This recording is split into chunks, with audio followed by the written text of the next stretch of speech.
pas si vous m'entendez bien. Si. S'il vous plaît, un peu de silence. Merci.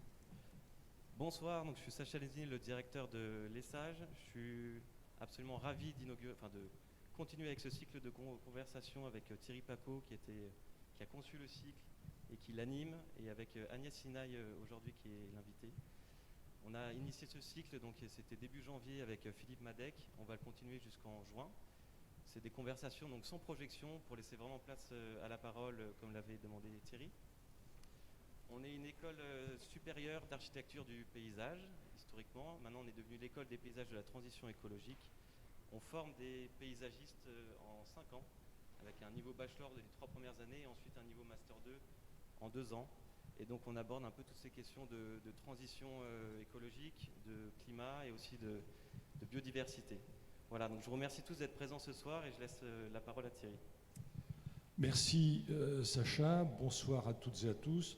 Alors c'est la suite du cycle, donc aujourd'hui, ce soir, nous allons parler avec Agnès Sinaï, qui est journaliste scientifique, mais aussi docteur en ménagement, on dirait maintenant comme ça, et urbanisme, et qui enseigne à Sciences Po, et qui a aussi cofondé l'Institut Momentum, et que j'ai eu la chance de rencontrer il y a quelques années, lorsque Serge Latouche m'avait demandé de rejoindre la revue Entropia, dont tu t'occupais. Et donc c'est par la revue Entropia que j'ai rencontré Agnès, et depuis nous ne quittons plus du tout, on peut dire ça comme ça, bon, parce que nous avons des sujets, des thèmes qui sont communs. Et c'est tous les sujets qui sont liés au vivant, qui sont liés à la transition. Mais pour ce soir, on va faire un peu une réflexion sur 4 thèmes, 4 mots, à dire vrai, si on y arrive, hein, sinon on traitera les 2 premiers, ou peut-être que le premier, c'est anthropocène, parce que là, il faut quand même qu'on clarifie un peu cette notion-là, qu'on entend partout.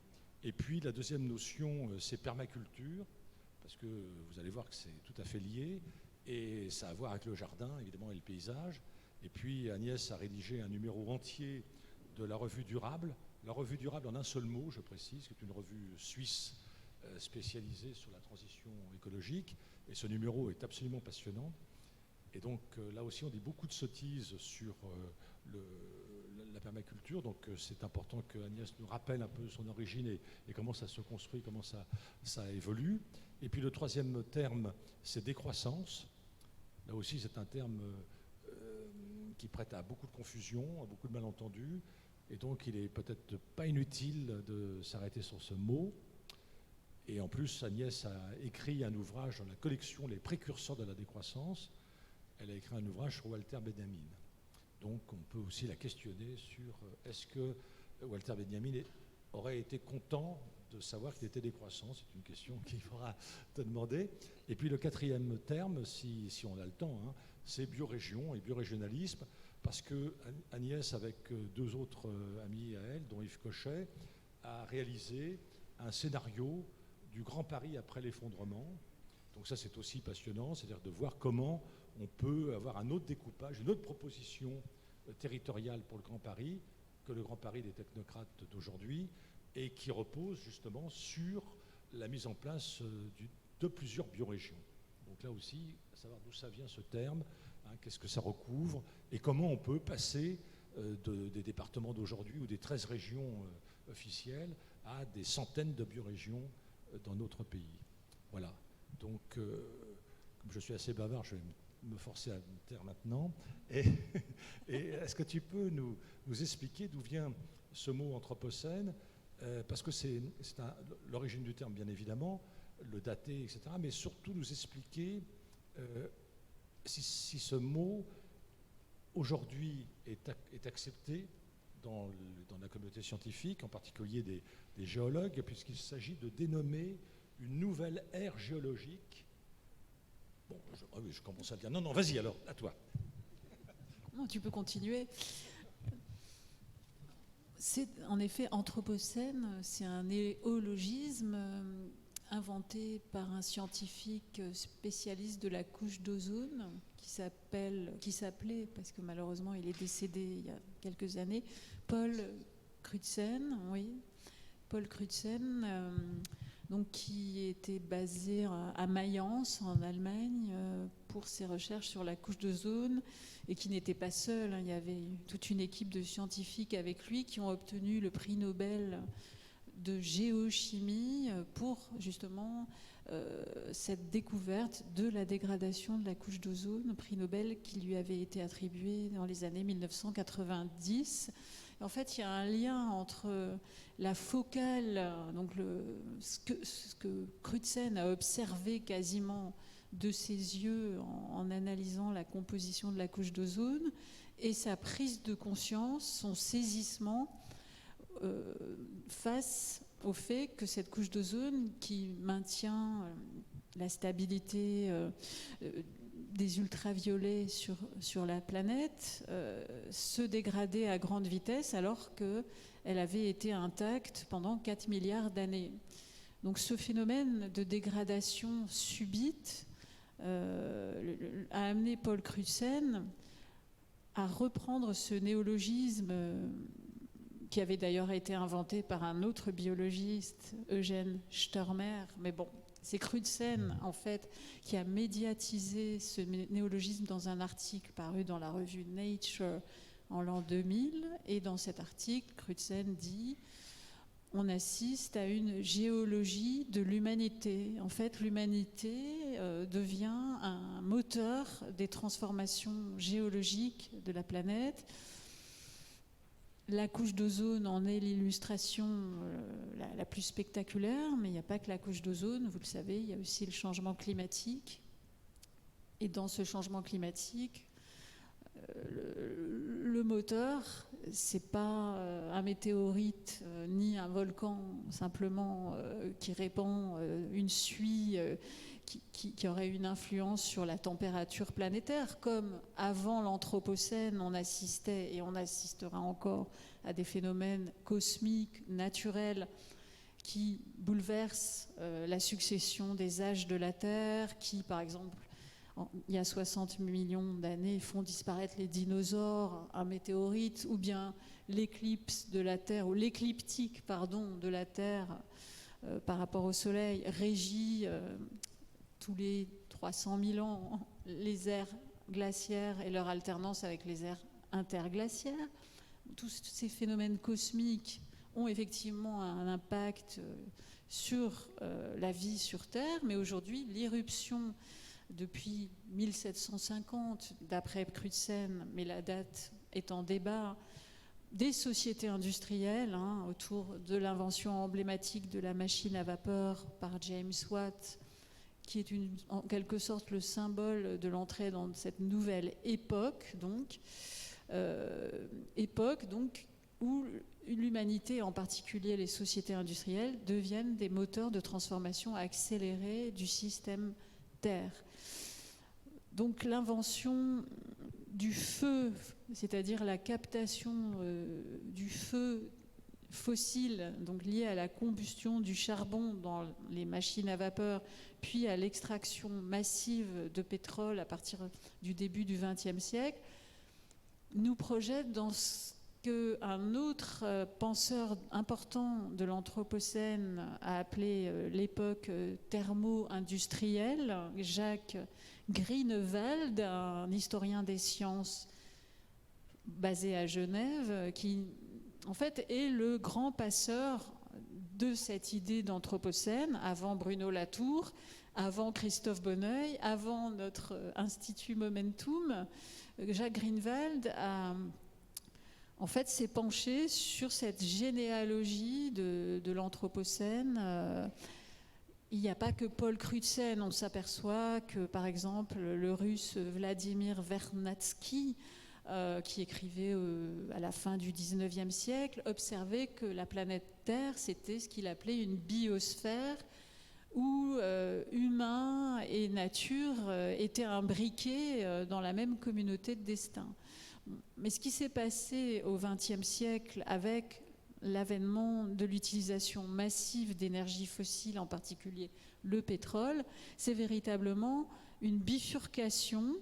La planète Terre, en fait, se voit régie par une force géologique qui n'est plus naturel, donc qui est industriel, qui est l'industrialisme. Et la planète Terre est en train de changer d'état elle-même. Donc on rentre dans une sorte de terra incognita où ce qui était naturel ne l'est plus complètement, puisque l'influence des activités humaines, et encore une fois j'insiste, des activités thermo-industrielles, est partout, y compris en Antarctique. Vous trouvez des suies ou des poussières de béton. Vous trouvez partout sur la croûte terrestre des radionucléides, dont des isotopes radioactifs hérités des deux largages de bombes atomiques en 1945, mais aussi des essais atomiques qui ont préfiguré ces largages dans le désert du Nouveau-Mexique à Alamo Gordo, aux États-Unis. Donc en fait, la deuxième date symbolique d'entrée en Anthropocène, la première, donc, c'est l'invention de la machine à vapeur. On utilise du charbon pour la première fois pour faire tourner un moteur par la combustion qui fabrique la vapeur, donc James Watt, 1750. Et puis deuxième date emblématique de l'entrée dans cette nouvelle époque géologique, c'est effectivement l'essai nucléaire dans le désert du Nouveau-Mexique en juillet 1945, un essai qui a préfiguré ensuite, malheureusement, l'expérience en grandeur nature donc sur le peuple d'Hiroshima et Nagasaki. Voilà, et donc ces irruptions d'activités absolument démesurées de l'humanité, et pas toute l'humanité, mais les sociétés industrielles.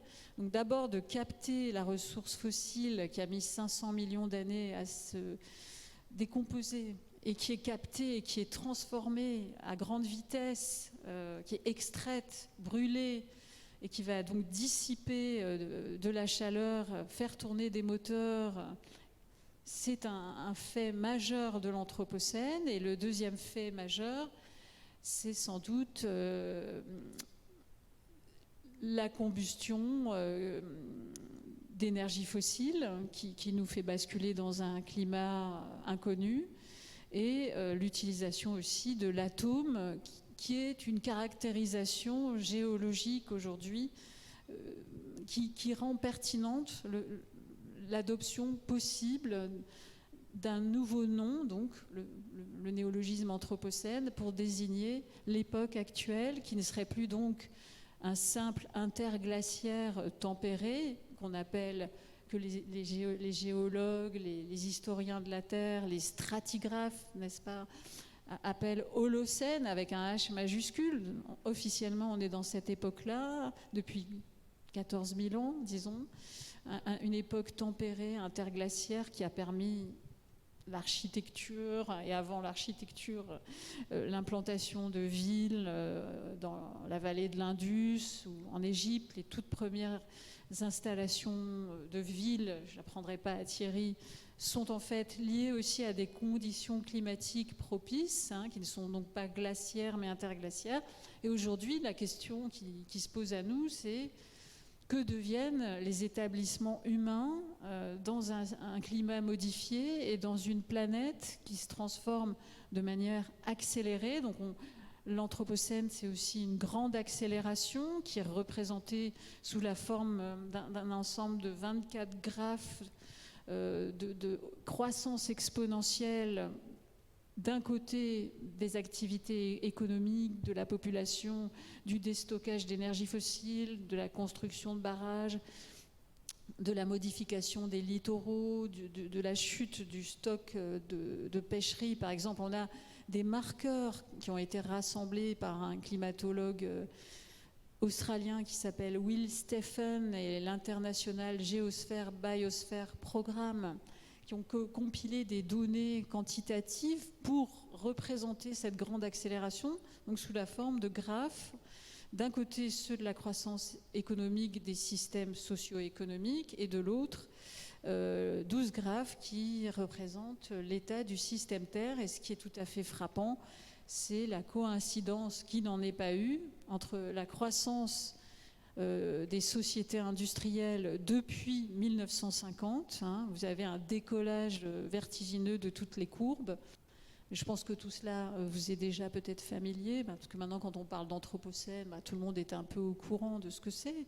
Mais enfin, c'est quand même quelque chose qui a un rapport, en effet, avec un vertige, je dirais, une accélération exponentielle, y compris des gaz à effet de serre, hein, les 3 principaux gaz à effet de serre, oxyde nitreux, méthane et CO2. Vous voyez ce décollage de ces 3 gaz après 1950. Hein, on a des données depuis 1750 et à partir de... Bon, c'est assez plat, et puis tout d'un coup, voilà, ça décolle, et en même temps que les énergies fossiles, bien sûr, décollent aussi. Donc on se retrouve dans une situation de dissipation chaotique de ces gaz à effet de serre, hein, qui sont le revers de la médaille de la croissance et du déstockage de ces énergies fossiles en très peu de décennies. Et cette dissipation chaotique a été repérée justement par les penseurs de la décroissance.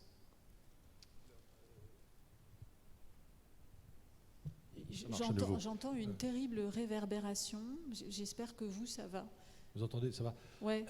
Donc, je reprends un petit peu ce que tu as dit, c'est-à-dire qu'effectivement, il y a eu cette acceptation de l'idée que les activités humaines transformaient profondément la géologie et pas simplement la société. Et cette espèce de corrélation entre les activités humaines et la dégradation de la nature et des principaux équilibres écosystémiques était déjà repérée par des gens comme Rock à la fin du XVIIIe siècle, ou bien alors par Humboldt, évidemment, au XIXe, et George Perkins Marsh.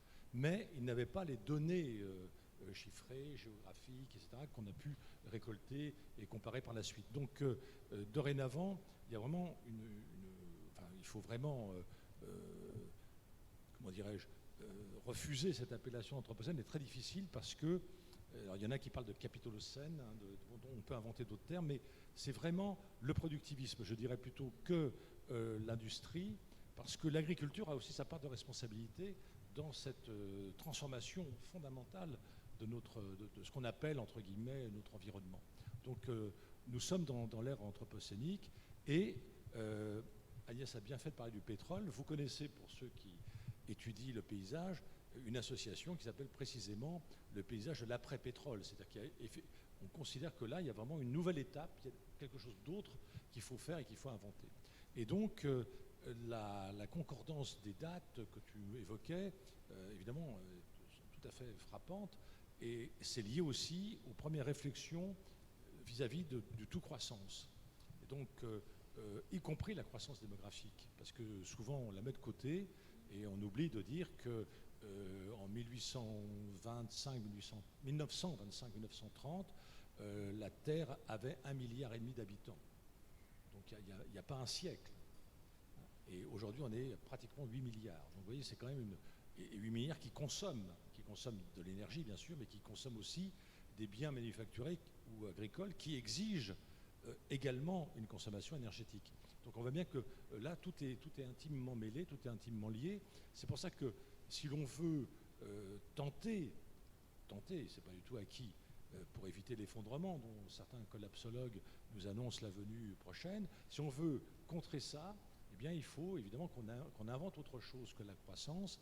Et peut-être que du coup, au niveau de l'agriculture, la permaculture pourrait être une de ces possibilités.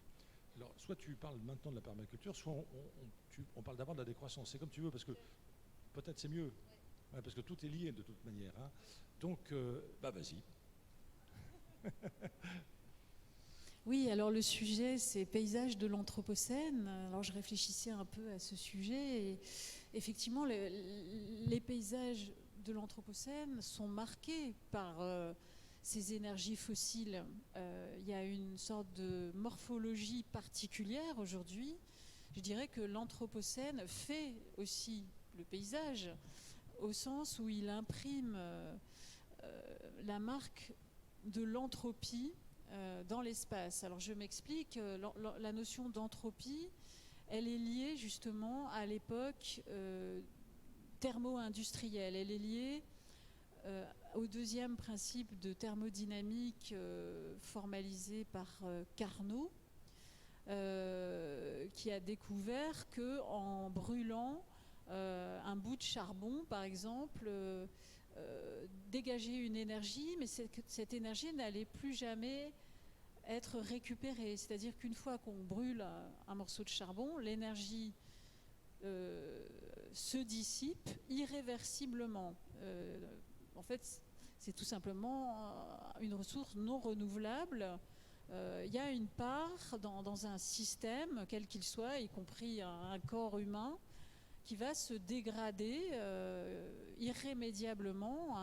Voilà, on se ressource, on s'alimente, on se régénère, mais il y a une part de nous qui se dégrade. Et de même, lorsqu'on utilise beaucoup d'énergie fossile, on s'expose justement à une forme de chaos anthropique, parce que cette combustion unilatérale de l'énergie qu'on ne va jamais plus pouvoir récupérer va aussi se dissiper de manière chaotique. C'est ça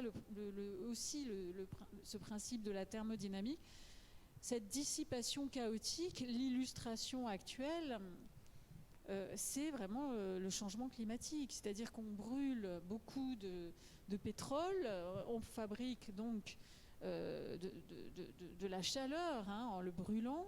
Cette chaleur, elle sert à faire plein de trucs, à tourner des moteurs, à faire la croissance et tout. Mais aussi, ensuite, elle se dissipe et elle crée comme ça les conditions d'une forme de chaos dissipatif qu'on n'arrive pas à maîtriser. Voilà.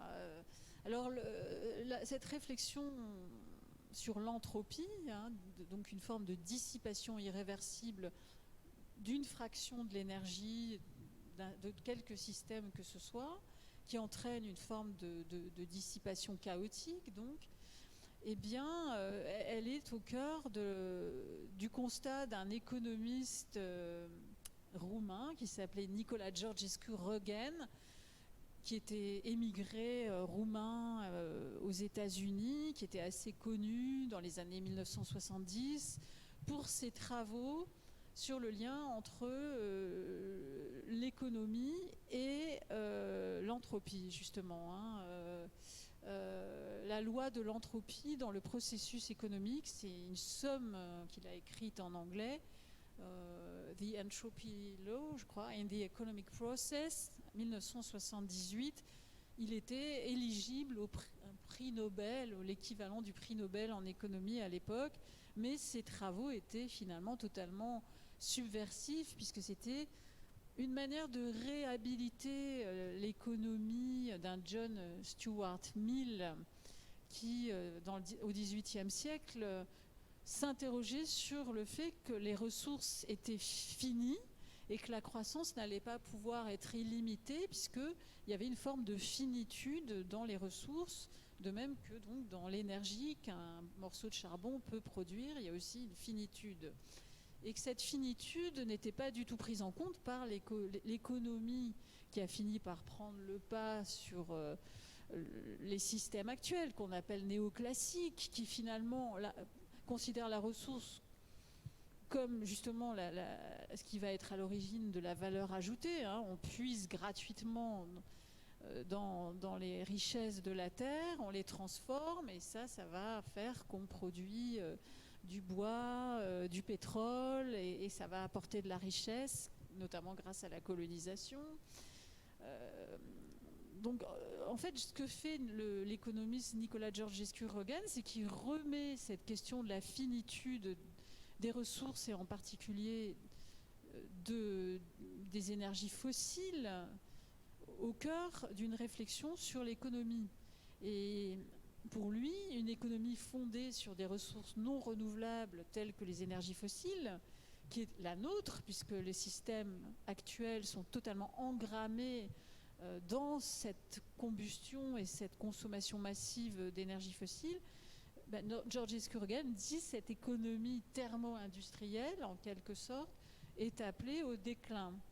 Et qu'il faut penser une économie de la sobriété et même une éthique de l'économie, parce que dans cette dissipation démesurée du pétrole, il y a quelque chose qui n'est pas éthique aussi. Il y a une forme d'emprise sur les sous-sols, il y a une délocalisation de la puissance, en partie permise par la colonisation, mais aujourd'hui aussi par l'exploitation de pays comme la République démocratique du Congo, ou bien l'Arctique qui va être fracturé pour pouvoir être exploité offshore. Il y a quelque chose quand même d'une forme de violence extraordinaire faite à la Terre, que George Perkins Marsh, grâce à Thierry Pacaud, on sait que George Perkins Marsh était un préfigurateur aussi de cette vision de la démesure des activités industrielles et agricoles, bref. Mais George Escuregan, lui, met au point cette idée de décroissance fatale d'une économie qui repose presque entièrement sur des ressources finies. En fait, c'est une sorte de fatalité, la décroissance. Alors, je compléterai un peu, si tu veux, sur le personnage. Parce que tu dis, voilà, il a une idée subversive. En fait, c'est un économiste qui, alors je vais faire un mauvais jeu de mots, mais que les économistes ici présents comprendront. J'allais dire, il est assez marginal, mais il n'est pas du tout du mouvement marginaliste, évidemment. Non, c'est un économiste qui est très discret, qui n'est pas un homme de réseau. Donc, en fait, il n'a pas eu le prix Nobel, évidemment, mais en même temps, il n'a pas finalement une reconnaissance de ses idées par des gens qui, après, vont se revendiquer de lui. Donc, il est un peu passé à côté de sa propre notoriété, parce que ce qu'il révélait, je ne vais pas répéter ce que vient de dire Agnès très clairement, est très important, mais il n'était pas vraiment très lu. Du reste, il a mis des années à être traduit en français et encore incomplètement, bon, c'est moins qu'on puisse dire. Et donc, George Escuregan est quelqu'un qui est un peu à part. En plus, il écrit très difficile, enfin, c'est très mal écrit, c'est pas facile à lire. Si vous voulez, ce n'est pas vraiment une prise de position qui serait politique, qui serait un peu militante, pas du tout. C'est pas un écologiste, il faut bien avoir en tête. Il est économiste, et puis en travaillant sa réflexion, il s'aperçoit que là, il révèle quelque chose, mais auquel il ne s'attendait pas du tout. Et donc, il n'est pas dans le mouvement du Club de Rome, qui est contemporain, et qui va dire « halte la croissance ».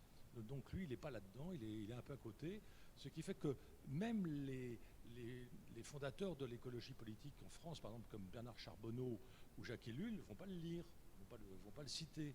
Alors, par contre, André Gorz, oui, mais parce qu'André Gorz, il s'intéresse beaucoup à l'économie. C'est même le responsable des pages économiques du Nouvel Observateur.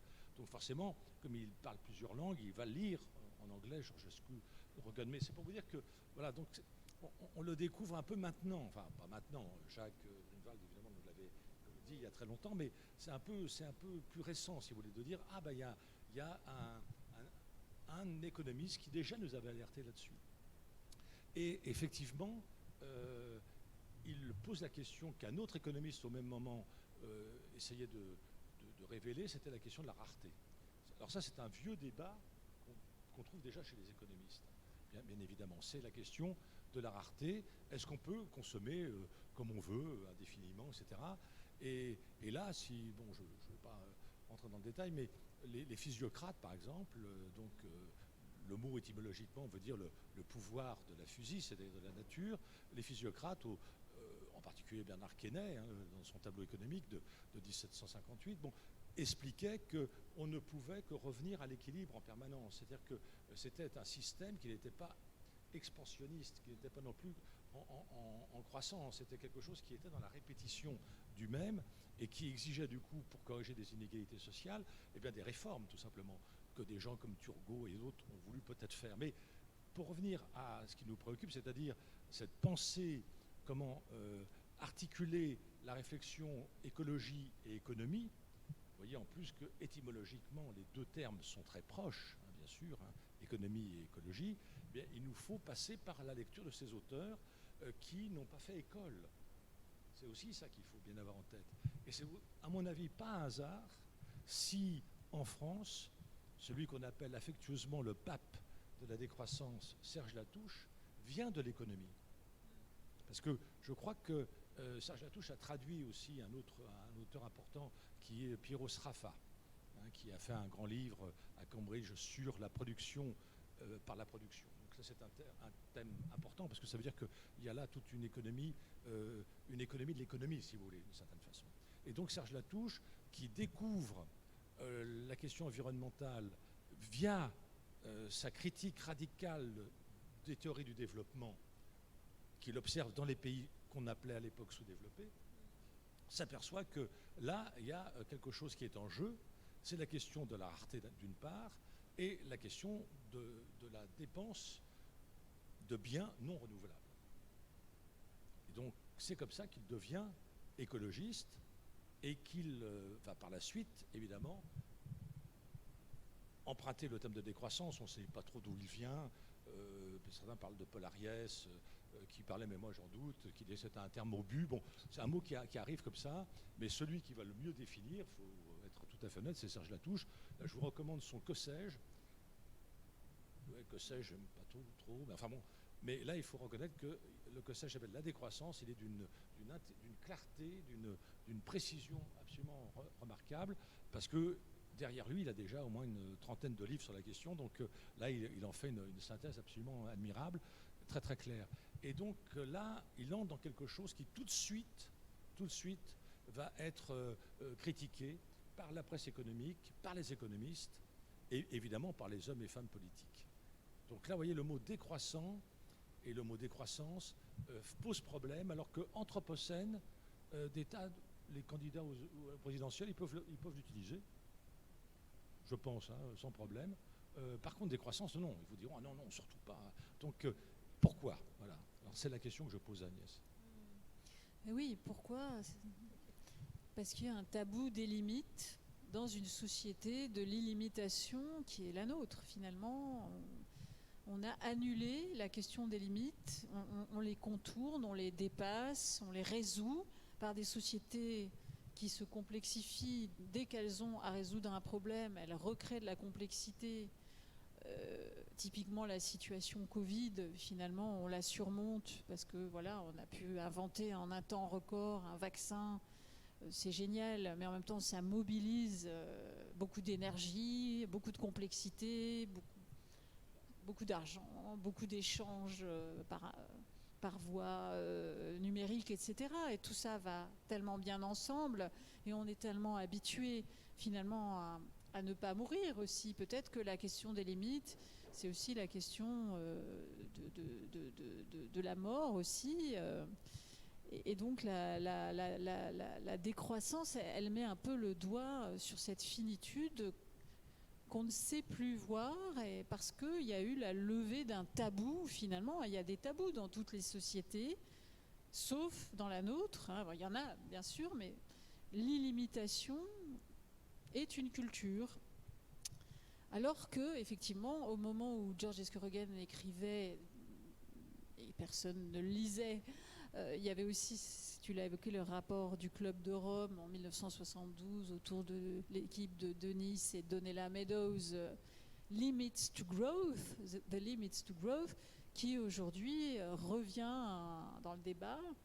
Et eux-mêmes reviennent dans le débat. Et eux-mêmes reviennent dans le débat, puisqu'ils ont validé en 2004 les prédictions qu'ils avaient faites en 1972.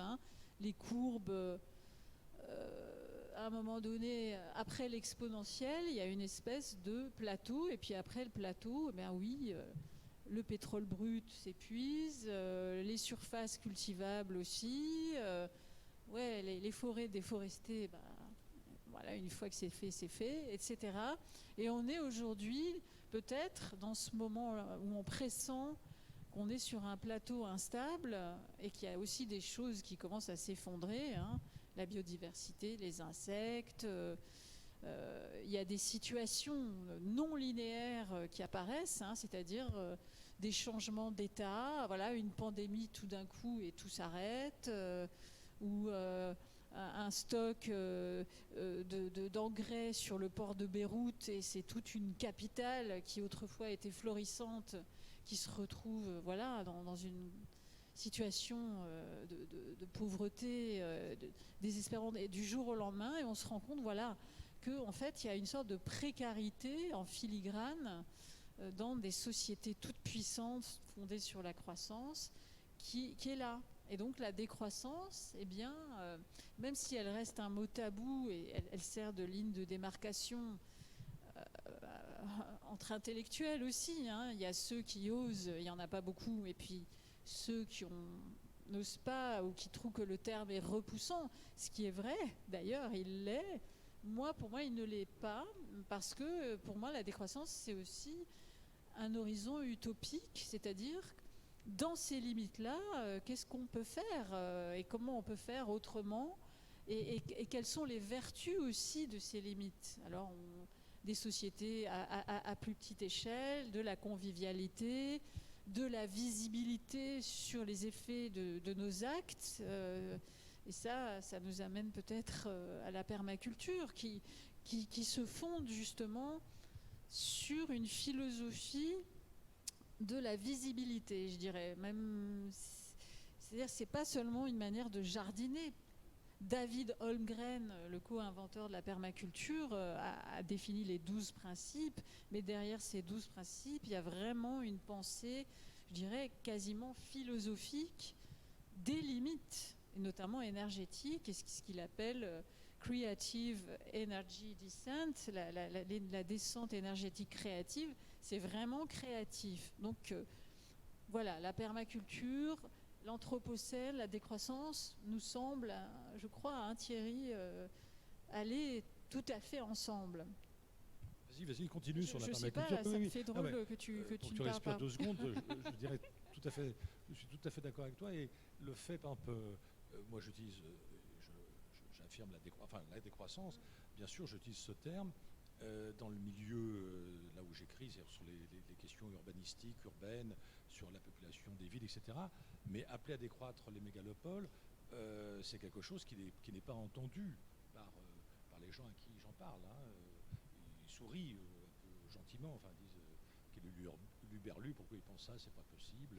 Plus une ville est peuplée, il y a même des livres qui écrivent et qui veulent démontrer que plus une ville est importante, plus elle a de millions d'habitants, eh bien, mieux c'est pour les habitants eux-mêmes. Alors qu'on peut aussi démontrer autrement que ça crée de la congestion, que ça dysfonctionne, que ça provoque de la ségrégation, enfin, etc., etc. Mais n'empêche, il y a cette idée un peu naïve de dire que plus c'est gros, mieux c'est. Et ça va s'opposer évidemment au Small is Beautiful, qui avait été élaboré par un économiste spécialiste du charbon, donc c'est pas non plus par hasard, qui s'appelle Schumacher. Donc on voit bien que là tout est lié. Et en écoutant Agnès, je comprenais mieux pourquoi le mot biodiversité, qui est inventé en 1985, donc c'est un terme très récent, et qu'on utilise, nous, comme s'il avait toujours existé, eh bien, il apparaît dans le vocabulaire parce qu'il nous fallait désigner quelque chose qui était en train d'être fragilisé, qui pouvait disparaître. Et donc ça, c'était la conséquence précisément de l'anthropocène, qu'on n'appelait pas encore comme ça. Donc c'est pour essayer de comprendre intellectuellement comment ces idées se mettent en place les unes avec les autres, parce que tout d'un coup, on pense les interdépendances. On n'est plus dans une économie de telle filière, une agriculture de telle autre, le BTP, enfin le bâtiment, hein, pas le BTP le nôtre, hein, bois, terre, paille, mais celui des méchants bétonneurs, tout ça, ça va ensemble. Donc, à un moment donné, on s'aperçoit qu'il nous faut penser les interrelations. Et donc là, on a une approche fondamentalement écologique du monde. Il faut écologiser notre esprit. Et si on l'écologise, alors tu as raison, on associe, on combine anthropocène, permaculture et décroissance. Alors pour la permaculture, est-ce que tu peux nous en dire un peu plus? Parce que tout le monde n'est pas forcément au courant et chacun n'a pas une parcelle de terre qui est cultivée de manière permaculturelle. Mais qu'on ait une terre à cultiver ou pas, la permaculture est une philosophie qui est apparue en Australie, précisément en Tasmanie, qui est une île liée autrefois, qu'on pouvait d'ailleurs aller à pied il y a très longtemps, il y a 15 000 ans, de Tasmanie à l'Australie. Bref, la Tasmanie était une île sauvage, associée à l'Australie, dans laquelle travaillait dans un centre d'agroécologie à l'époque un dénommé Bill Mollison, et un autre dénommé David Holmgren, plus jeune. Voilà, David Holmgren aujourd'hui, il a 65 ans environ, alors que Bill Mollison est décédé autour de 80 ans, 85, il y a aussi 5 ans environ. Bref, Bill Mollison, lui, connaissait très bien les plantes endémiques de Tasmanie. Il avait fait plein de métiers différents, pêcheur, pisteur, paysan, bûcheron. Donc c'était un homme terrien, je dirais, qui connaissait très bien aussi les essences, la faune, la flore australienne, et aussi la culture aborigène, qui a eu une influence importante dans la genèse de la permaculture. Le préfixe perma renvoie à l'idée d'une permanence. Donc l'idée de maintenir un équilibre et une subsistance dans des situations parfois de privation. Les aborigènes ont su subsister sur d'immenses territoires apparemment déserts en pistant leur chemin par des repères mystérieux, donc en traçant des pistes pour se repérer sur des milliers de kilomètres. Ils pratiquaient l'éco-buage il y a 12 000 ans, c'est-à-dire des incendies maîtrisés. Ils chassaient au javelot des poissons qu'ils arrivaient à piéger dans des rivières avec des petits barrages. Tout ça, c'était il y a 15 000 ans. Bon. D'ailleurs, ils étaient là depuis 50 000 ans. Donc, les nouveaux Australiens, ceux qui sont arrivés au 19e siècle, dont ces deux messieurs, évidemment, ils étaient sensibles aussi à cette histoire des aborigènes, et ils ont croisé leur savoir en éco-foresterie, en agroécologie, avec cette perspective multimillénaire des aborigènes, avec cette idée d'entretenir un paysage permanent, d'en maintenir les conditions de fertilité, de pouvoir subsister dans des conditions de rareté, justement, des ressources. Et le tout, ça se passe dans les années 1970 en Tasmanie, sur fond de choc pétrolier. Donc en 73, 74, puis 79, de chocs pétroliers. Donc à l'époque, Carter, le rapport du Club de Rome, que Holmgren, bien sûr, a lu, des interrogations sur les limites de la croissance, tout ça leur parvenait. Et d'un côté, Mollison, lui, il a fait une espèce d'inventaire des plantes pérennes. Donc il y a ce volet de la permaculture, paysage permanent, plantes vivaces, plantes pérennes, design, c'est-à-dire comment on investit une surface, dans quelle proportion, quelle distance par rapport à la maison, à la topographie, les key lines, donc la prise en compte des lignes topographiques pour retenir l'eau de pluie. Plusieurs méthodes qui se métissent à ce moment-là autour du savoir de Bill Mollison, et qui est, vous connaissez sûrement, les deux fameux tomes signés Bill Mollison, Permaculture, traduit en français, vous trouvez ça même gratuitement sur Internet. Donc d'un côté, il y a ça, cette côté très pragmatique de Bill Mollison, et de l'autre, on a une approche plus ingénieure, plus systémique, je dirais, pratiquée par David Holmgren dans l'ouvrage intitulé Permaculture, qui est traduit aux éditions de l'Échiquier depuis déjà 10 ans, et que je vous invite vraiment à lire, parce que c'est là qu'on comprend la portée de la permaculture par rapport aux défis qui nous sont lancés par les sociétés de la finitude dans un système anthropocénique. Voilà, alors je peux m'expliquer là-dessus. C'est compliqué à expliquer en quelques mots, mais David Holmgren nous donne des clés à la fois pragmatiques et politiques pour subsister dans des systèmes de contraction énergétique. On continue à utiliser du pétrole, mais chaque goutte compte, et on ne va pas le dépenser dans un délire comme aujourd'hui. On va l'utiliser le moins possible, et à la place de cette énergie-là, évidemment, il va y avoir une forme d'énergie physique et corporelle, et puis aussi une forte part d'entraide dans des quartiers pavillonnaires, puisqu'il travaille beaucoup sur Melbourne. Il habite à 70 km au nord de Melbourne, mais il travaille sur les suburbs de Melbourne. Donc son dernier livre s'appelle Retrofitting Suburbia. C'est vraiment qu'est-ce qu'on fait de cet héritage d'habitat pavillonnaire dans des ceintures d'agglomération et de métropoles très étendues, en situation de sécheresse accrue, puisque l'Australie, vous n'êtes pas sans savoir à quel point elle a été frappée par des méga-feux il y a 2 ans, qui ont piégé des centaines de milliers de personnes, et aussi par donc des problèmes de sécheresse intense, et des animaux, voilà. Holmgren, il vit dans ces paysages-là, voilà. Il y a Melbourne à côté. Qu'est-ce qu'on va devenir? Voilà, si on est déconnecté d'une agriculture productiviste qui marche avec du pétrole, si on est déconnecté du réseau Internet, si on n'arrive plus à extraire tout ce qui nous permet de communiquer, eh bien, on se redimensionne, en fait, on se rétrofit. En anglais, retrofitting, il y a l'idée un peu de réhabilitation, mais aussi de réparation, de redimensionnement.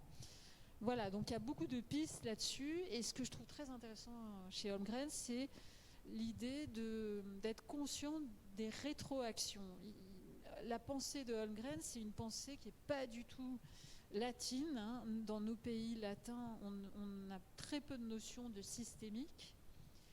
On ne sait pas penser les systèmes, parce qu'on est rationnel, on sait partout, on est fonctionnaliste, alors que les permaculteurs, ils sont dotés de cette vision-là, où tout, comme l'a dit Thierry tout à l'heure, tout est en interdépendance. Et la notion de rétroaction, qu'en anglais on dit feedback, elle est centrale. C'est-à-dire, qu'est-ce qui me revient à la figure quand je délocalise la puissance, que j'extrais au bout du monde des énergies, que j'invisibilise l'eau qui arrive à mon robinet et que je ne sais plus rien faire, sinon appuyer sur des interrupteurs. Donc, la permaculture, c'est quelque part une reprise de puissance de la personne et des collectivités humaines. Donc, retrouver des savoirs aussi, ou les développer à travers les low-tech, par exemple, etc. Donc, il y a tout un champ comme ça qui est ouvert par la permaculture. C'est pour ça qu'il faut, et tu l'expliques très bien dans le numéro de la revue durable que je citais tout à l'heure, il faut bien avoir en tête que la permaculture, ce n'est pas simplement une technique de jardinage ou de maraîchage. Bien sûr, ça l'est d'une certaine façon, mais c'est un art de vivre. Et donc là, du coup, on est dans quelque chose d'autre. Et lui-même, aujourd'hui, comme tu le dis, publie, enfin encore l'année dernière, il publie des textes sur une permaculture urbaine, une permaculture de la banlieue, enfin de la suburb, qui n'a pas le même sens qu'en français, évidemment, banlieue. Bon. Donc on voit bien que là, il rejoint, et il le connaît, Serge Latouche, il rejoint les 8 R de Serge Latouche. Réoutiller, réparer, enfin j'ai oublié les 8, mais peu importe, vous voyez ce que je veux dire. Bon, eh bien, d'une certaine façon, on retrouve ça chez David Holmgren. Donc ça c'est important parce que je cite une de ses disciples qui est Anitra Nelson, qui a publié un ouvrage sur le logement à l'heure de la permaculture, où elle met en avant l'idée que l'habitat dorénavant doit être petit, parce qu'il sera moins consommateur d'énergie, parce qu'on n'a pas besoin d'avoir des grands... Alors moi je ne suis pas tout à fait d'accord avec elle, mais par exemple une bibliothèque, elle ne trouve pas ça très utile. Tout ça serait mis en commun. C'est-à-dire qu'on aurait un logement très efficace et petit, et puis on aurait en fait des compléments de son logement, parce que la buanderie serait collective, dans une boutique dans la rue, on irait travailler dans un coworking qui serait pas loin, on aurait affaire à une crèche parentale pour faire ceci. Bon. Donc du coup, évidemment, on pourrait se libérer d'un certain nombre de mètres carrés de son habitat, parce que en fait, on récupérerait un autre qui serait partagé, on va dire ça comme ça. Bon, alors ça donne une autre configuration de la ville, évidemment. C'est une ville entièrement piétonne, pédestre, et donc du coup, là, il n'y a pas de consommation d'énergie pour aller de chez soi à son travail. Donc c'est pour montrer que derrière la notion de permaculture, pour eux, il y a toute une série d'ensembles de manières de vivre. Alors tu dis des métiers, mais c'est aussi, par exemple, lui-même l'explique qu'il n'a pas acheté de vêtements neufs depuis des années, des années. Hein, il est là, je vous rassure, hein, mais il garde ses vêtements, il les répare, il va dans une ressourcerie en acheter, etc. Et donc il pense que toute cette nouvelle économie-là, de la seconde main, est quelque chose qui est vertueux dans la réflexion sur une permaculture. Oui, lui, il incarne ses idées, il ne prend pas l'avion, vous le verrez jamais en Europe. Il va pas venir faire des conférences ici parce que voilà. T'as été le voir toi en Australie? Non, c'est Sébastien qui est allé. non, c'était une blague. Ah oui, non, et moi non. Je n'ai pas volé jusqu'en Australie non plus, même si je rêve d'aller le voir. Hein. Mais grâce à Sébastien Marot, j'ai pu imaginer Méliodora, la ferme de David Holmgren, puisque Sébastien Marot est allé là-bas. Ah oui, oui, enfin, il est resté un certain temps quand même. Oui, il est resté parce qu'il travaillait là-bas. Ouais. Alors on arrive au quatrième terme quatrième mot qui est celui, mais qui apparaît aussi nécessairement, enfin, voilà, qui est la biorégion, parce que comme tu l'as dit, si on a conscience d'être dans l'anthropocène, c'est-à-dire dans une époque géologique où les activités humaines mettent en péril la vie de la Terre et la vie des humains, alors là, évidemment, il nous faut inventer quelque chose. Peut-être la permaculture est une des possibilités, mais ce n'est pas la seule. La décroissance, certainement, qui est aussi un mode de vie. Et donc, peut-être qu'il nous faut un autre cadre institutionnel, géographique et territorial, qui serait la biorégion. Oui, c'est tout à fait ça. Alors d'abord, la biorégion, je ne l'apprendrai pas à Thierry, qui m'a tout appris dans ce domaine. Hein, et je lui rends hommage parce que Thierry a beaucoup œuvré pour faire vivre cette pensée biorégionale en France, en Europe, alors qu'elle était très peu connue finalement, alors qu'elle est fascinante parce que d'abord c'est l'idée de réhabiter un milieu. Voilà, dans les métropoles, on est coupé des milieux naturels et même à San Francisco, un des berceaux du biorégionalisme dans les années 1970, sous San Francisco, il y a des sources, il y a des prairies. Tout ça, d'ailleurs, a été bitumé de manière très rapide au XXe siècle. Les métropoles ont été construites à grande vitesse, notamment en détournant le Colorado à Los Angeles. Los Angeles, c'est vraiment le parangon de la mégapolis anthropocénique. Et alors, un des co-inventeurs du biorégionalisme, Raymond Dasman, qui est un Californien et qui d'ailleurs a contribué à inventer la notion de biodiversité par ses inventaires pour la IUCN. Bref, il était biologiste et surtout il a arpenté la nature californienne. Il avait un grand sentiment de cette nature enfouie sous les métropoles. Donc, il s'est ému de la manière dont cette mégalopolis de Los Angeles a été édifiée à l'emplacement d'une cow town, donc là où on élevait des vaches. Il n'y avait rien dans ce bled de Los Angeles à la fin du 19e siècle. Puis en 3 ou 4 décennies, voilà, on assèche une première rivière, on en détourne un fleuve, le Colorado. Et voilà, et les biorégionalistes sont d'abord donc des Américains du Nord qui se disent, mais ce continent qui a été volé d'ailleurs aux Indiens, qui a été bitumé, qui a été soumis, harnessed, comme on dit en anglais, au productivisme agricole, etc. En dessous de tout ça, il y a des milieux, il y a une terre qui vibre. Donc le biorégionalisme, c'est d'abord, je dirais, un sentiment de la nature. Et puis, deuxièmement, c'est une manière de repenser l'échelle des établissements humains en fonction des réalités en présence des ressources, de la faune, de la flore, de ce qu'on appelle les milieux. C'est se reconnecter au milieu, c'est savoir d'où vient l'eau qu'on boit, et c'est rester dans une échelle où la subsistance est en rapport avec la ressource. Voilà. Donc c'est aussi un ensemble de cartographies. C'est à la fois une cartographie d'une échelle. Alors ça peut être une géorégion, une écorégion, sachant qu'une biorégion n'a pas une échelle prédéterminée. On dit souvent qu'elle peut correspondre à un bassin versant, mais elle peut être plus vaste qu'un bassin versant, où il peut y avoir des subdivisions à l'intérieur d'une géorégion. Bon, Kirkpatrick Sale, un des auteurs phares du biorégionalisme, a beaucoup travaillé sur ces questions d'échelle. Et puis il y a eu Thierry aussi qui a écrit Mesures et des mesures des villes. Quelle est la bonne mesure d'une ville? C'est une question qui n'a pas trouvé une réponse stabilisée, mais le biorégionalisme prend ensuite, dans la génération d'Alberto Maniaghi, qui est l'autre grand héros AUT du biorégionalisme, cette fois en Italie, et qui a utilisé cette approche pour l'appliquer au devenir des villes, en fait. Voilà, ces villes qui autrefois étaient contenues dans des enceintes et qui étaient en rapport avec leur arrière-pays. Il y avait une sorte de proportion entre ce qu'une agriculture proche de la ville pouvait permettre pour subsister dans la ville. Typiquement, Paris a été construit au milieu des terres les plus fertiles de France, c'est pas pour rien, et au bord du fleuve la Seine. Donc il y avait une espèce d'instinct biorégional, évidemment. Comment on allait subsister? Eh bien, grâce à ça. Aujourd'hui, avec l'effet de métropole, on est complètement délocalisé.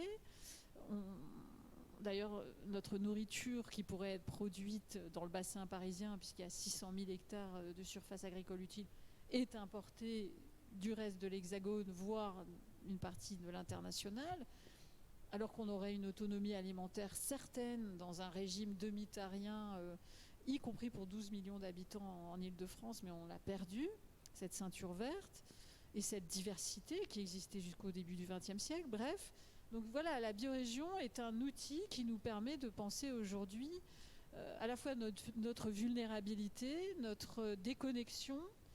Donc elle nous invite à réhabiter. Donc l'acteur de la biorégion, c'est l'habitant, et en fait c'est le réhabitant. Donc, on est tous un peu malades d'avoir été comme ça tellement hors sol pendant des décennies. Maintenant on se soigne, et la biorégion a quelque chose de thérapeutique, à la fois en termes de ménagement du territoire, pour reprendre une expression de Thierry, mais aussi, je dirais même, pour nos propres âmes. Il y a quelque chose de guérisseur dans l'idée de reprendre la mesure. 2 mots sur la mesure, parce que c'est toi le spécialiste.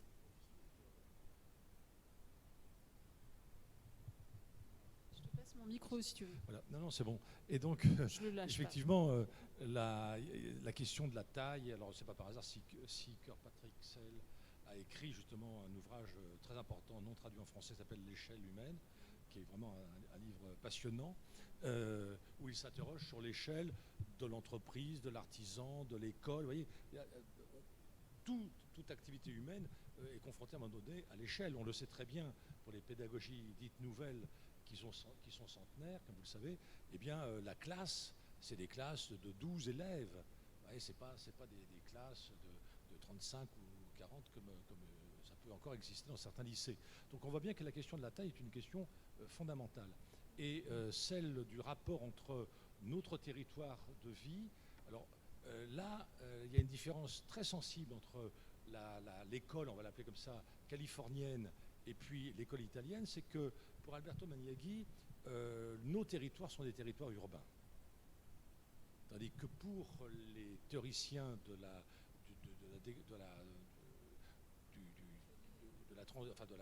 biorégion nord-américaine, c'est rural. Donc c'est vraiment un retour plutôt à une vie de paysans, de bûcherons, de pêcheurs, etc. Et donc, à mon avis, il nous renseigne peu sur ce qu'on pourrait engager aujourd'hui comme transition, parce qu'ils ne mettent pas en avant ce qui est la caractéristique, du moins c'est mon opinion, la caractéristique planétaire, qui est le fait que nous sommes tous des urbains. Et que par conséquent, on ne peut plus imaginer de terres rurales ou agricoles. Tout ce vocabulaire-là doit être avec des guillemets. On le sait très bien, dans les villages français, l'agriculteur est minoritaire dans tous les villages français, quelle que soit la région. On le savait déjà dès l'époque du lancement des activités d'hiver, hein, le ski, tout ça. Tous les villages de Haute-Savoie étaient déjà dépeuplés de leurs agriculteurs et de leurs éleveurs. Et donc, on voyait bien qu'il y avait déjà plusieurs populations qui cohabitaient dans ce qu'on appelait la ruralité, qui est un mot qui plaît beaucoup aujourd'hui encore, mais qui a perdu son sens. Nous sommes dans des sociétés déruralisées. Pourquoi ? Parce que tous les individus ont été confrontés à l'urbanisation des mœurs. Donc c'est ce processus-là qu'il faut analyser. Enfin, c'est ma position, donc c'est ce que j'essaie d'expliquer, d'analyser dans Mesures et des mesures des villes, où je reprends la plupart des théoriciens depuis Platon qui ont essayé de quantifier ce que serait le bon territoire, la bonne ville, le bon territoire, etc. Et là, c'est passionnant parce que Platon, par exemple, dans les lois, explique 5040 foyers. Pour lui, voilà, c'est la bonne jauge. Mais parce que là, ce serait trop long à expliquer pourquoi 5040, c'est lié à toute une numérologie très particulière. Là, il faut revoir Pythagore, etc. Donc je laisse ça de côté, je l'explique dans mon livre. Mais par contre, ce qui est intéressant, c'est que ces 5040 foyers, ce qui fait en gros 30 000, 35 000 habitants, eh bien, ils ont deux résidences. Ils ont une résidence en ville et une résidence à la campagne. Alors que Platon ne pose pas la question du rapport ville-campagne comme nous allons la poser, nous, au moment du productivisme. Donc il faut rentrer dans cette subtilité et éviter aussi de faire des anachronismes, évidemment. Il faut essayer de comprendre quel était le rapport à la nature, c'est-à-dire à la physis. La physis grecque, c'est quelque chose qui est important, c'est un mot qui signifie tout ce qui naît pour mourir et renaître. Donc on est bien dans du processus, là. Et ça, c'est quelque chose qu'il faut avoir en tête, y compris les humains, y compris les dieux, sont dans ce processus-là. Et donc ce qui va finalement provoquer la colère des dieux, la némésis, c'est précisément le surdimensionnement, la démesure. Mais la démesure chez les Grecs, c'est d'abord l'outrage. Donc ce n'est pas quantitatif, c'est l'outrage. Et l'outrage réclame, pour être réparé, ce que les Grecs appellent la dike, c'est-à-dire la justice. Donc vous voyez qu'il y a tout de suite le point de vue éthique, que je mentionnais tout à l'heure, est tout de suite déjà là. C'est pour ça que je pense qu'on ne peut comprendre le biorégionalisme nord-américain, et même le nôtre aujourd'hui, que si on fait nôtre la position d'Aldo Léopold, un auteur majeur, qui a écrit et publié un an, malheureusement le texte a été publié un an après sa mort, pour des raisons que je pourrais expliquer, mais enfin on n'a pas le temps, en 1949, qui s'appelle Almanach d'un comté des sables, dans lequel il explique, il invente l'éthique de la terre, l'andétique, où il explique qu'il y a une activité juste quand on préserve la qualité, l'intégrité et la beauté d'une communauté biotique. Et que si on ne le fait pas, eh bien, on est dans une position injuste. Vous voyez, donc il revient à la notion de dike, justice et injustice. Et dans les trois qualités, il y en a une qu'il ne faut jamais oublier, c'est la beauté. Parce qu'on n'habite pas des mètres carrés, on n'habite pas des pourcentages de croissance économique. Vous voyez, on habite nos rêves, on habite fondamentalement notre rapport au monde, notre rapport à notre langue. Et donc habiter, c'est bien plus que simplement bénéficier de ceci ou de cela. Et donc en particulier, évidemment, on habite la juste mesure. Magnifique. Questions, objections, critiques, désaccords, colère. Le micro vous appartient. On est parfaitement dans les temps, je crois. On est dans les temps, oui.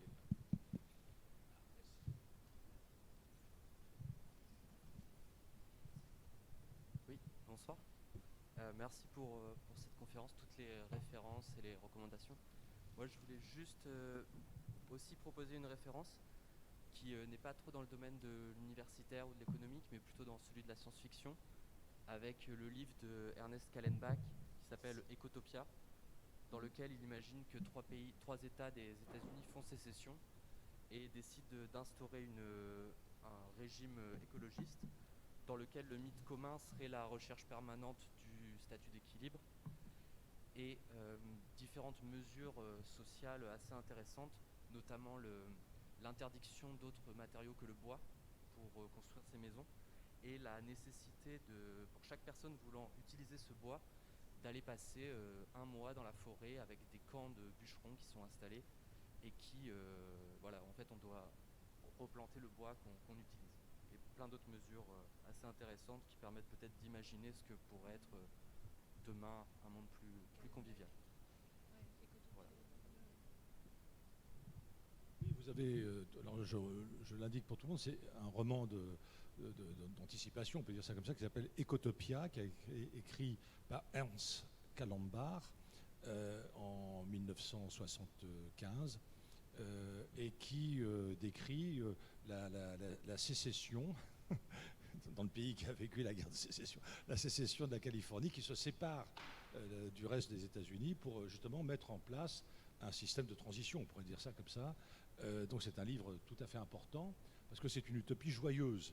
Ce n'est pas quelque chose de pénalisant, de tristounet, etc. Et avec une très belle histoire d'amour, etc. Bien sûr.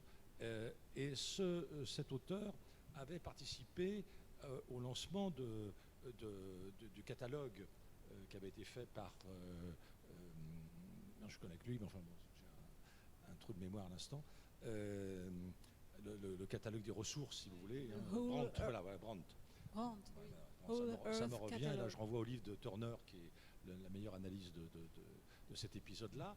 Et donc, Callenbach a participé à ce catalogue-là, et par la suite, il est devenu critique de cinéma. Donc c'est un personnage tout à fait passionnant. Et donc cette utopie est la seule qui soit positive, parce que ce qu'on lisait au même moment, c'est Soleil Vert, par exemple, voilà, bon, qui est la surproduction de tous les malheurs, de toutes les épidémies, etc., au point où les humains ne peuvent survivre qu'en se mangeant entre eux, d'une certaine façon. Hein, le film est très bien adapté, sauf qu'il ne met pas en avant le réchauffement climatique comme le roman et la surpopulation, hein, qui sont les deux thèmes majeurs.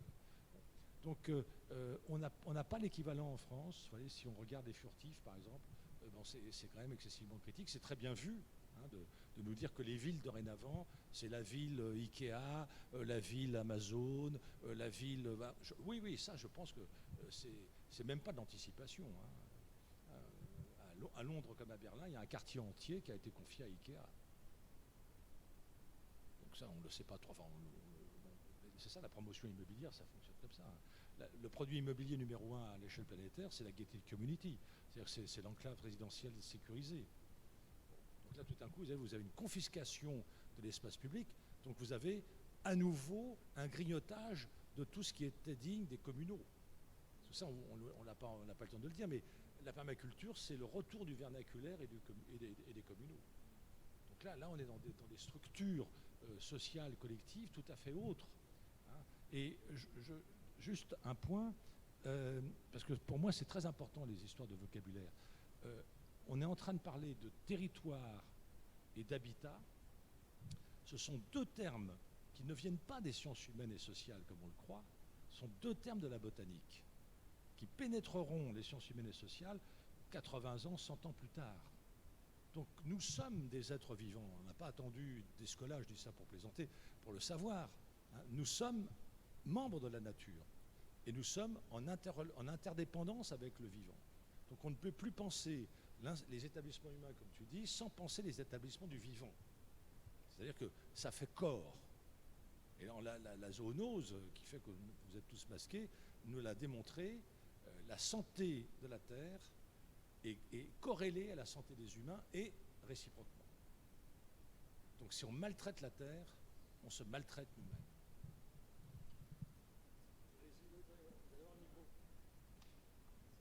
Finalement, vous avez parlé beaucoup de permaculture à un moment, mais sans vraiment le redéfinir au départ. Et j'ai l'impression que ça va beaucoup plus loin que ce que j'imaginais. Donc c'est quoi exactement la permaculture? Qu'est-ce qu'on appelle la permaculture? Il n'y a pas une définition de la permaculture. C'est permanent culture.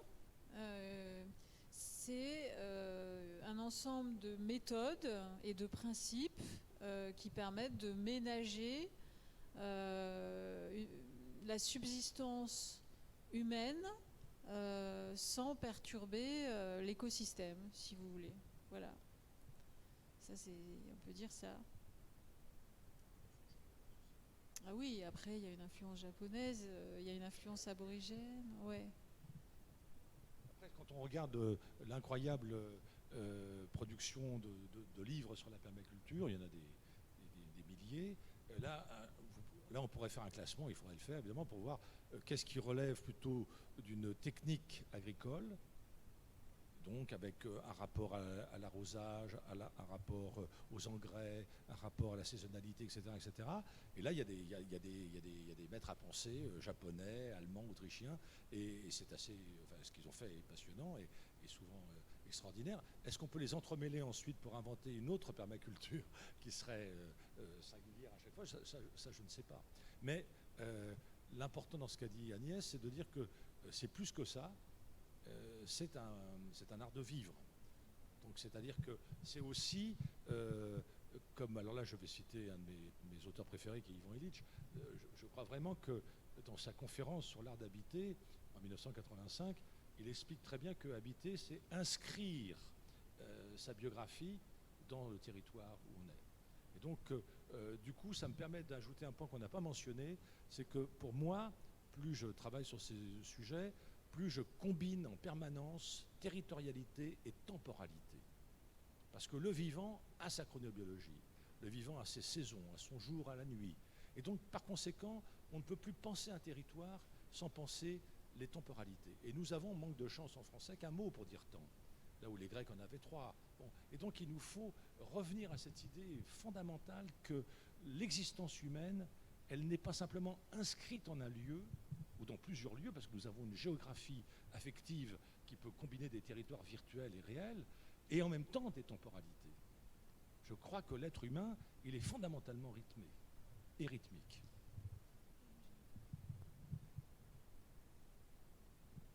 Merci. Il y a quelqu'un d'autre qui veut parler? Non, c'est bon? Je vais essayer d'être très bref, mais je me pose la question suivante. Vous avez parlé de l'Holocène, vous avez parlé de cet optimum climatique, cette stabilité, qu'il était important donc d'inventer des systèmes socio-techniques qui maintenaient la stabilité, etc. etc. Je suis d'accord avec l'idée de fond, mais j'ai l'impression que c'est des réflexions qui datent des années 70, et je me demande si on n'est pas au-delà de ça, en fait. C'est-à-dire qu'on est en train de sortir de la stabilité, et c'est peut-être déjà trop tard. Et je me pose la question si on n'est pas forcément, fatalement, dans un nouveau paradigme qui ne serait pas forcément l'idée d'un retour à une stabilité, mais l'idée de gérer quelque chose qui va devenir de plus en plus instable, en fait. Et évidemment de le gérer d'une manière, si possible, écologique, pour ne pas aggraver encore les dégâts. Mais vous voyez, la différence me semble importante. Complètement d'accord avec vous. Oui, il n'y a pas de retour, je suis d'accord avec vous. La propriété de l'Anthropocène, c'est que voilà, on est dans une espèce de bifurcation, on n'est plus dans un interglaciaire simple en quelque sorte, on est dans une bifurcation et on ne reviendra pas en arrière, en effet. Donc on va devoir gérer, comme vous le dites, si tant est que le mot gérer soit adapté, justement, plutôt essayer de se faire un peu plus petit, peut-être. Il y a plusieurs pistes qu'on a déjà évoquées. Mais je pense qu'en effet, l'idée de l'humain qui va gérer la planète par la géo-ingénierie et autres, c'est une réponse possible, mais ce n'est pas celle dont on discute ce soir. Mais complètement d'accord avec votre remarque. Oui.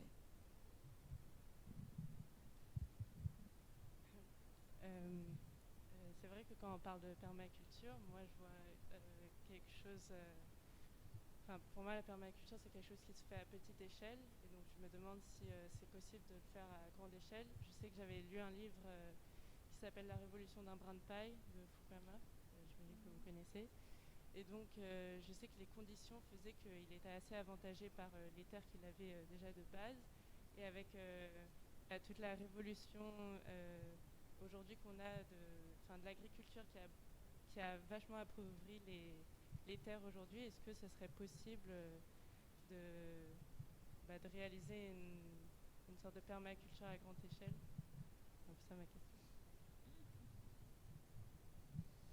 On a essayé d'imaginer ça, en tout cas dans un scénario biorégion Île-de-France qui est en ligne sur le site de l'Institut Momentum. où on a effectivement examiné la possibilité d'introduire des formes agricoles, de maraîchage et de permaculture en fractionnant ces immenses champs actuels qui sont voués aux exportations, aux betteraves, aux colzas, etc. Il y a une forme de remédiation des sols que certaines plantes peuvent entraîner, hein. Donc on pourrait imaginer des assolements entre des plantes qui sont des engrais verts et qui permettent de réparer les nutriments, hein, et puis il y a des sols qui sont irréparables, et là il ne faut pas planter des plantes comestibles, mais des plantes simplement phytoépuratrices ou dépolluantes. Donc évidemment, c'est un vrai travail à faire, de se pencher en détail sur les surfaces, avec ce qui a été pratiqué sur chacune d'entre elles. Mais oui, je crois que ça prendrait du temps, mais qu'il y a la possibilité, grâce à des savoirs qu'on a quand même encore pas complètement perdus, avec beaucoup de main-d'œuvre aussi, hein, et aussi un rapport au foncier complètement différent du rapport actuel, hein, qui aujourd'hui est privatisé massivement. Donc votre question est très intéressante et c'est un vrai chantier. Et par exemple, aujourd'hui, on a une sorte de permaculture qui s'appelle la Hugelkultur et qui se fait donc sur des buttes avec du bois mort qu'on étale en long pour créer des buttes qui vont qui vont enrichir les sols. Mais par exemple, cette technique prend 10 ans avant qu'on ait une culture qui soit assez riche pour produire des bons potagers. Il y a des expérimentations de ce type, effectivement, à l'est de Paris, sur une ancienne concession ferroviaire. Agnès, les Monts Gardés, merci, je cherchais le nom. Agnès Sourisseau, et ça fait quoi, plus de 10 ans maintenant, qu'elle a en quelque sorte sanctuarisé un espace qui était un lieu de dépôt de matériaux pour construire des voies ferrées. C'est en Seine-et-Marne. D'ailleurs, il y a le TGV qui passe au milieu, je crois, pour aller à Strasbourg. Bon, les Monts Gardés. Et elle a réhabilité, Agnès Sourisseau, et je ne pense pas qu'elle était seule à le faire, mais des vergers, des prairies, et avec une véritable transformation de ce paysage qui était plutôt industriel,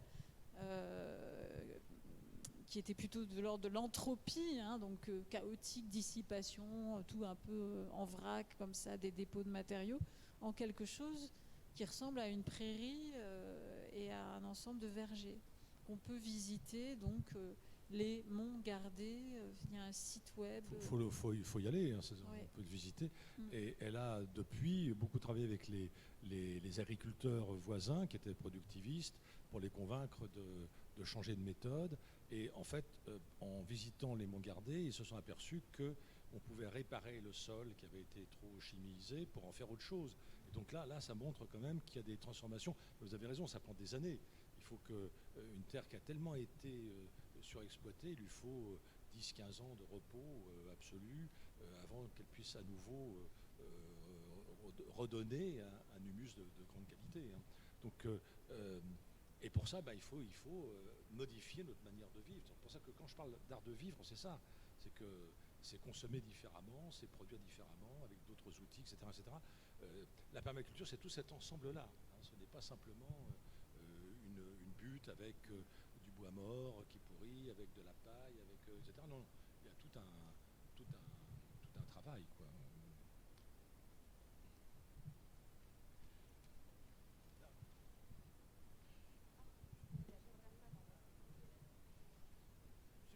Je voulais juste, parce que finalement j'ai l'impression qu'il y a un sujet qu'on aborde assez peu, qui est la démographie, et comment on ose aborder cette question de la démographie, et qu'est-ce qu'on fait avec cette démographie démographie. Eh bien, alors, si vous lisez le roman de science-fiction de Gilles Clément, BAL, B-A-L, ce qui veut dire Banque Assurance Laboratoire, nous sommes en 2060, quelque chose comme ça, après la Troisième Guerre mondiale, qui a fait 2,5 milliards de victimes. Donc déjà, on est un peu mieux. Non, j'exagère. On n'est plus que 4 milliards, donc c'est déjà pas mal. Et donc là, il résout la question par une guerre planétaire. C'est une question très difficile. Moi, quand je la pose à des démographes, généralement, ils répondent « aucun problème, c'est très bien ». Plus on est nombreux, mieux c'est, et on arrivera toujours à nourrir tout le monde. Il y avait un théoricien que j'ai eu la chance de bien connaître, qui est Paul Virilio, qui lui a inventé la notion d'écologie grise, pour justement dire que plus il y avait de population, plus notre territoire d'existence diminuait comme une peau de chagrin, et que la cohabitation deviendrait de plus en plus difficile et vraisemblablement provoquerait des conflits. Donc je crois que la question démographique, elle est, pour des raisons que je n'arrive pas à saisir, du reste parmi nos dirigeants et tous les décideurs, est sous-estimée. On la balaye d'un geste, on dit mais si, on se débrouillera bien, etc. Non, ce n'est pas vrai. L'ensemble des villes à l'échelle planétaire, je le montrais dans mon exposition sur la mutation urbaine à la Cité des Sciences il y a déjà je ne sais plus combien d'années, on avait fait le calcul, l'ensemble de la superficie de toutes les villes, si on les regroupait, tenait sur 3% de la terre émergée. Donc c'est peu, mais ça veut dire aussi que le reste de terre n'est pas forcément habitable. C'est ça aussi qu'il faut avoir en tête. Donc je crois que plus on favorise ou on ne limite pas cette croissance démographique, plus vite on va vers la question de l'effondrement. Moi j'en suis malheureusement intimement persuadé. Alors c'est une question très difficile parce qu'elle est culturelle fondamentalement. De très nombreuses cultures n'attribuent un statut à la femme que si elle est mère. Il y avait un très beau livre d'une anthropologue, Camille Lacoste, qui avait écrit « Des mères contre les femmes », et elle montrait comment ces sociétés méditerranéennes, musulmanes ou non du reste, imposaient aux femmes de devenir des mères, seulement elles n'avaient pas le statut. Et moi j'ai une collègue, par exemple avec qui j'en ai pas, une collègue algérienne, qui vit seule, qui mène sa vie comme elle veut, eh bien elle est très très mal vue par ses voisins, par ses collègues, etc., parce qu'elle n'est pas mère de famille. Donc là du coup, ça c'est un des moyens de limiter les naissances, c'est-à-dire de permettre aux femmes de vivre la vie qu'elles décident de vivre. Donc vous voyez, c'est une question de fond. Ensuite, il y a la question dans d'autres sociétés où la garantie d'une bonne retraite pour les parents, c'est d'avoir des enfants qui vont leur assurer une fin de vie agréable. Bon, donc vous voyez, on est pris dans des systèmes qui sont très compliqués à organiser. Parce que si c'était simplement limitons le nombre d'enfants, ne serait-ce qu'une génération, pour revenir à une sorte d'équilibre écosystémique, comme tu le dis.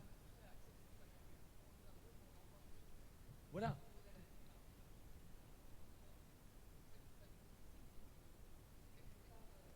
Mais oui, après, il y a les allocations familiales, il y a en effet toute cette culture de la natalité qui est un peu pétiniste aussi. Voilà, travail, famille, patrie. On sent quand même qu'il y a une évolution culturelle maintenant sur ces questions-là, avec l'écoféminisme par exemple aussi, la réhabilitation des sorcières, en effet la déconnexion du féminin vis-à-vis de sa progéniture, tout ça, on voit pas mal de choses arriver.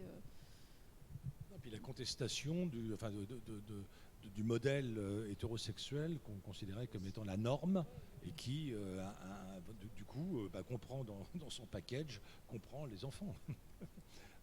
Donc si on va vers autre chose, alors là vraisemblablement, on mettra sur pied une autre société. Oui, bonsoir. Je voudrais partager en fait quelque chose que j'ai appris ce week-end et que vous m'entendez bien ou pas? Allô?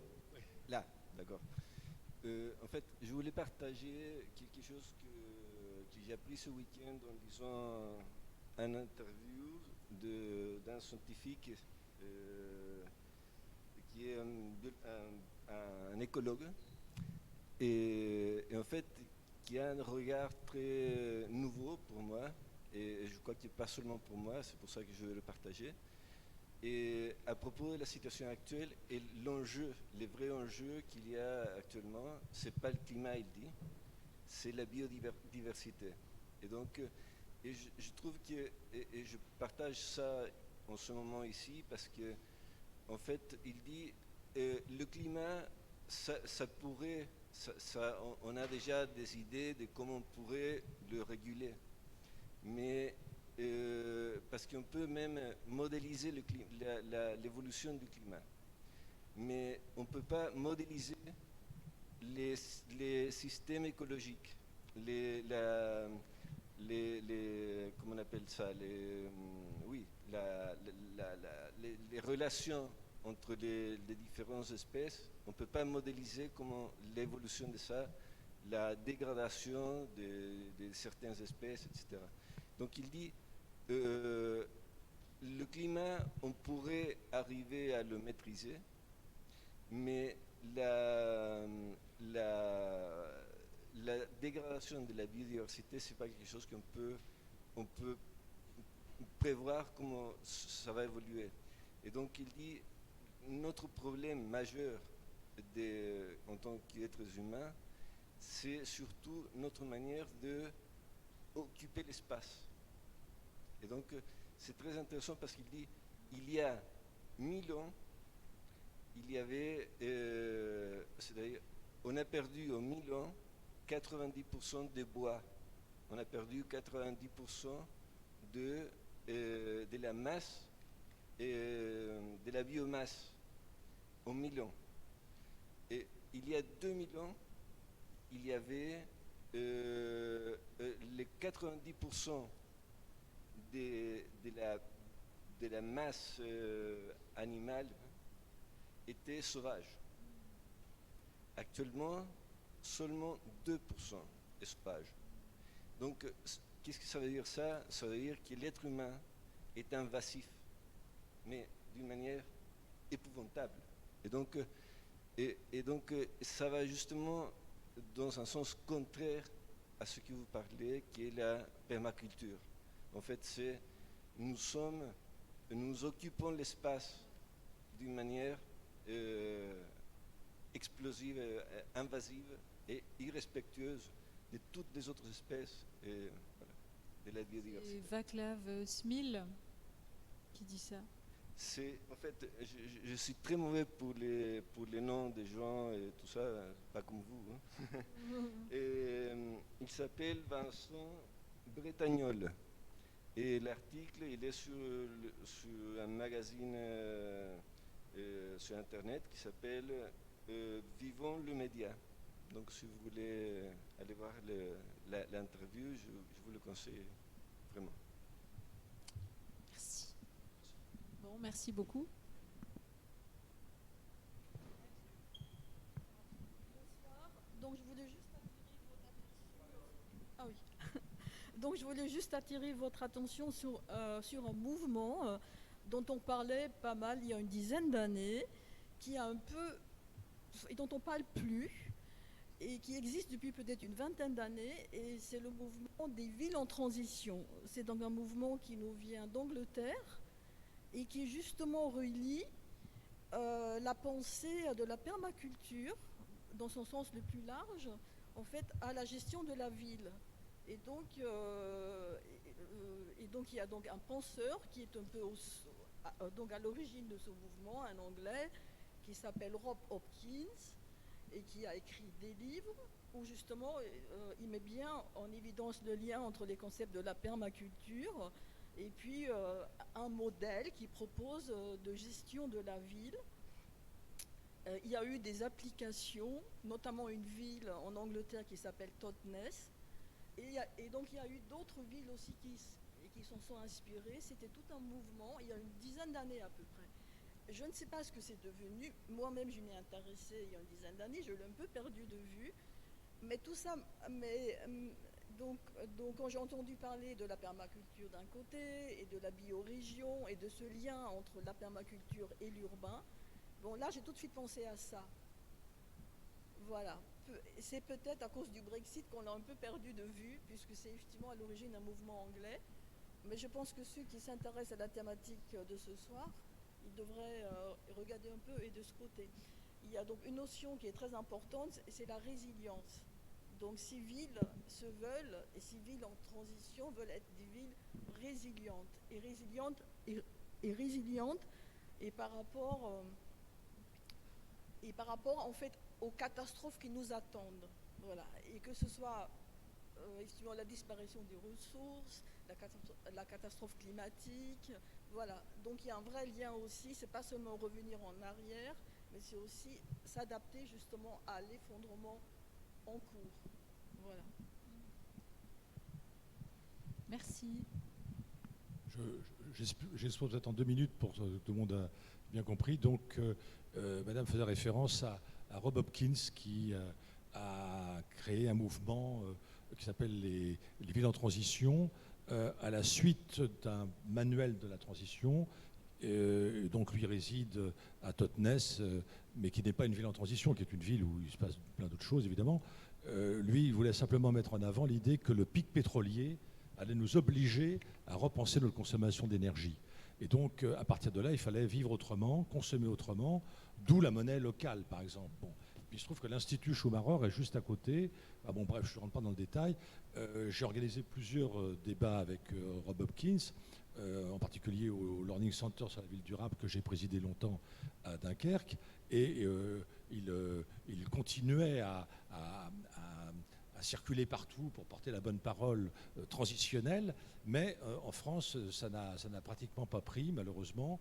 Il y a quelques rares villes, comme celle que Marie-Monique Robin a filmée dans son film « Qu'est-ce qu'on attend ?», qui est rentrée en transition. C'est la ville de Dugersheim en Alsace, où effectivement le parrain pour l'inauguration de l'éolienne était Rob Hopkins, qui est venu sur place, etc. Voilà.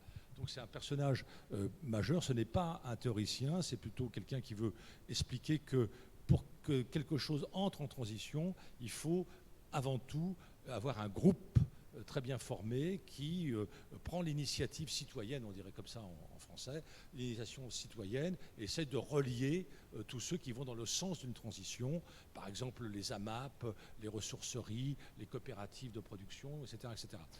Bon, donc tout ça est évidemment à suivre de très près. Ce sont des propositions d'alternatives. Mais ça n'a pas embrayé autant que, par exemple, le réseau des slow cheetah, qui, elles, sont plus importantes et plus efficientes. Voilà. Donc merci pour nous avoir fait ce rappel. Chers amis, eh ben, écoutez, allons dîner de manière décroissante.